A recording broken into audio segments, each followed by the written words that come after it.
دوستان عزیزم، درود و مهر. اگه دنبال یه غذای سالم، خوشمزه و کم کالری برای لاغری هستی، این سوپ عدس رژیمی هم شکمتو سیر میکنه، هم وزنتو کم. با من همراه باش تا توی یه زمان کوتاه یک وعده خوشمزه و مقوی درست کنیم. دال عدس رو میریزیم داخل یه ظرف و بعد از اون آب بهش اضافه میکنیم و به مدت 1 ساعت میذاریم کنار.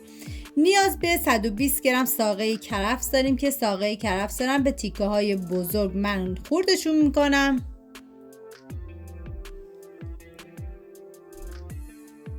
و بعد از اون یه ظرف که مناسب فر باشه انتخاب بکنید و ساقه کرفس ریز شده رو بریزید داخل ظرف و پیازی هم که داریم رو ریز میکنیم. ببینید تمام سبزیجات رو به تیکه‌های بزرگ همه رو خورد بکنین، چون اینا رو باید بذاریم داخل فر. و همچنین سیری هم که داریم من ریز میکنم و بعد سیر و پیاز ریز شده رو به کرفس اضافه میکنم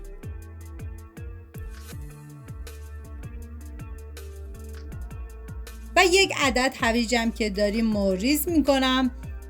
ببینید خوبی این سوپ اینه که به هیچ عنوان ما از سرخ کردن برای این سوپ اصلا استفاده نمی کنیم و بعد از اون هویجی که ریز کردیم به بقیه مواد اضافه می کنیم. واقعا یه سوپ عالی و فوق العاده خوشمزه. و حالا گوجه فرنگی هم که داریم به تیکه های بزرگ من ریز می کنم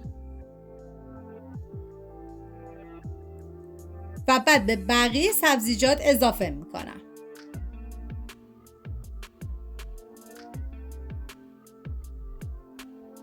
و حالا نوبت اضافه کردن ادویه ها هستش که پودر گشنیز،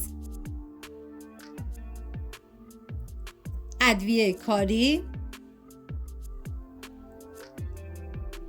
فلفل قرمز که من از فلفل قرمز استفاده کردم، شما میتونید فلفل سیاه استفاده بکنید، فرقی نمیکنه.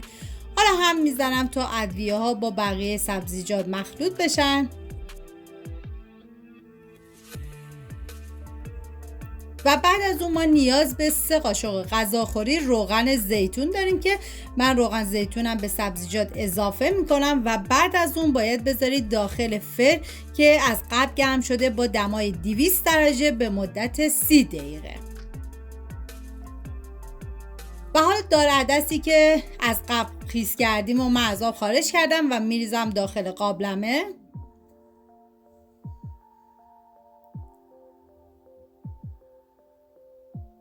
و سبزیجاتی که گذاشته بودیم داخل فر آماده شد و به دال عدس اضافه میکنم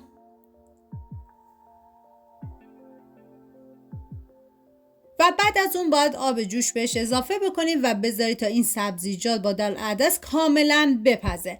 من از استاک مرغ استفاده کردم که قابل حذف، اگر نداشتی میتونین حذفش کنین، همون آب جوش رو استفاده بکنید. و بعد از اینکه دیگه این موادمون کاملا پخته شد، من با بلندر کاملا لهشون میکنم.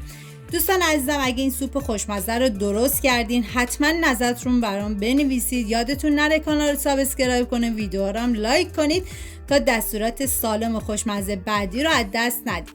بعد از اینکه کاملا لهش کردیم، مقدار کمی خامه که خامه ببینید برای این سوپ قابل حذفه، خامه رو اضافه میکنم و بعد از 5 دقیقه زیر حرارت رو خاموش میکنم. این هم از غذای خوشمزه ما. در آخر با گوجه خوش و پودر گوجه تفت دادم تزیینش کردم. ممنون از همراهی همیشگیتون. تا یه خوشمزه دیگر، بدرود.